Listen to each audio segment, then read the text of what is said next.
today, and pretty much for the last year or so, been really wrestling with the justification of genocide in the Old Testament.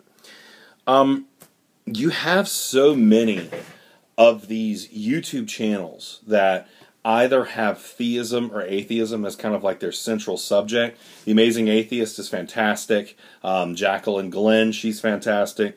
Kyle Kalinske, Secular Talk, all these people make a pretty good case for, rationalism and, dismissal of belief. But I don't really see many people exploring this part of the text in real detail. And maybe it just hasn't been pointed out to me. Maybe my observations are invalid. If that's the case, that's fine. But, God does some morally reprehensible things in the Old Testament. And he does all this under the guise of, being omniscient, being omnipresent, and all this. And, Christianity is possessed with a sense of God being the absolute moral compass, right? He's supposed to be all-knowing, all-powerful, all good. God is love and all that. But when was the last time these people actually opened the Old Testament, when they make those comparisons? The God of the Old Testament brings Joseph out of Canaan, brings him into Egypt, and the entire tribe is located there only to be basically put into slavery later.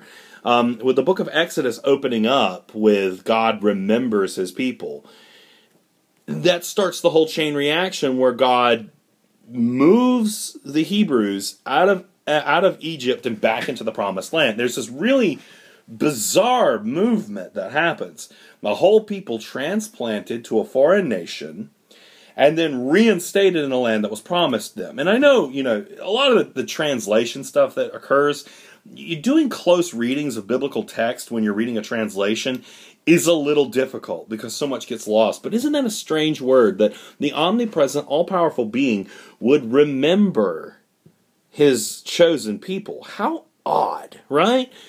So, God is extremely involved in this process of location, relocation, return, right? The covenant with Abraham is such a sacred thing. And you have the journey from Egypt back to the promised land, and there's a series of wars that are fought along the way and when they arrive. This is pretty much the observation that has destroyed my faith in Christianity. Everybody always talks about the need to believe and the morality of belief and all that stuff, but the Old Testament has a clear-cut justification for genocide, the killing of children, taking the women as slaves. And it goes even further, where God actually makes it very, very clear that he does not want any of these people left. They are to be completely removed from the Holy Land. And, I'm having to do this a little bit flippantly because I want to do this in video format first. So if anybody wants to present some type of quote that undermines my general summary of the events, more power to you. But God seems to get extremely angry when the Israelites spare the peoples who are inhabiting the promised land. He does not want the Hebrews interbreeding with them. Now, I've read a lot of Christopher Hitchens lately, and I've also read a lot of actual biblical exegesis where it's rabbis and stuff actually trying to interpret the Old Testament. And if you follow the story of the Old Testament, there's another narrative that's kind of waiting for you under the surface. And I actually had this observation semi-confirmed by a card-carrying, devoted Christian thinker that actually, told me that I was completely on the right track when I summarized it this way. As the Israelites retake the Holy Land, there's a couple of things that they keep running into. The cult of Molech.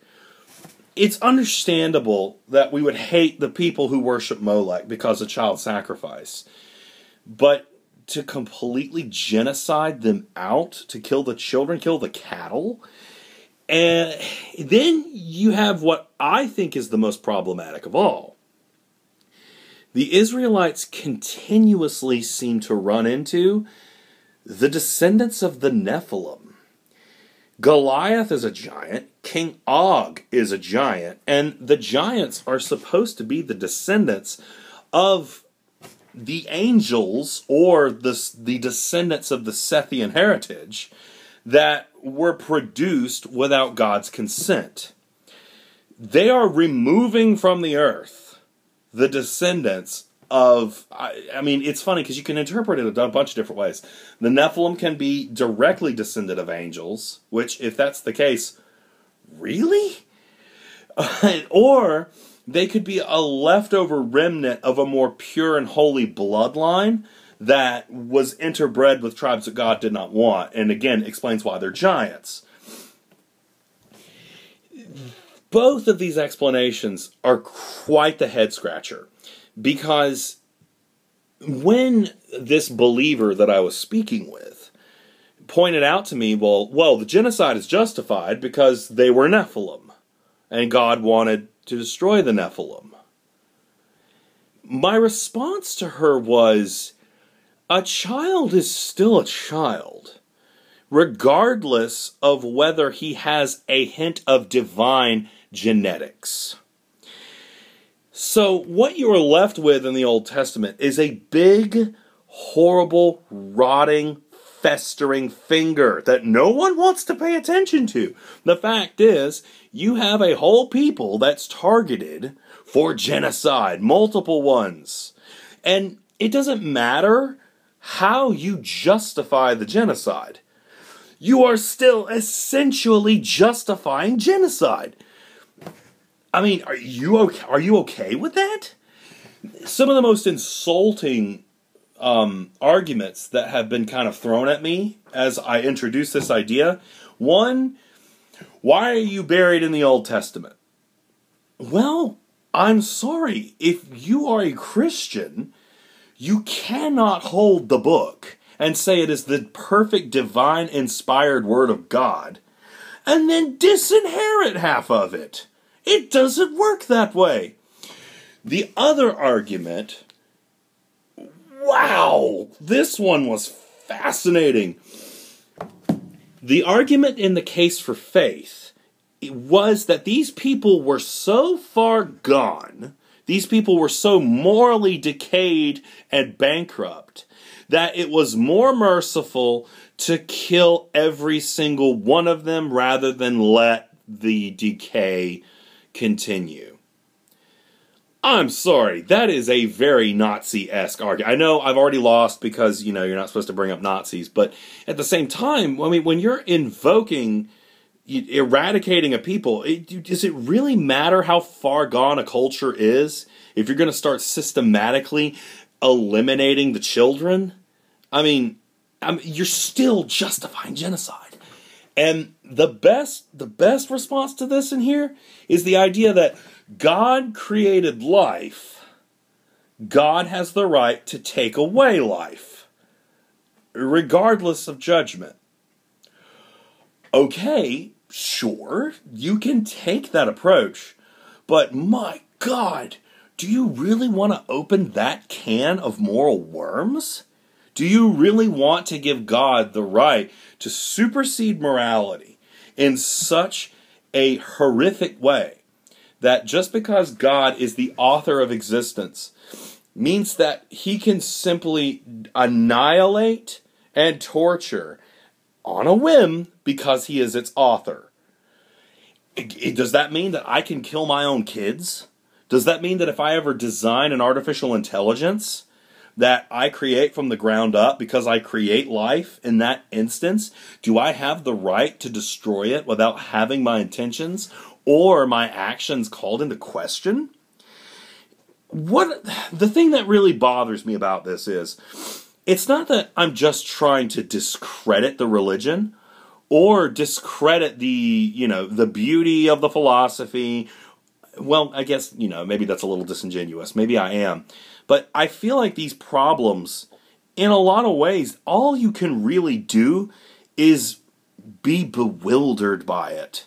You cannot justify genocide.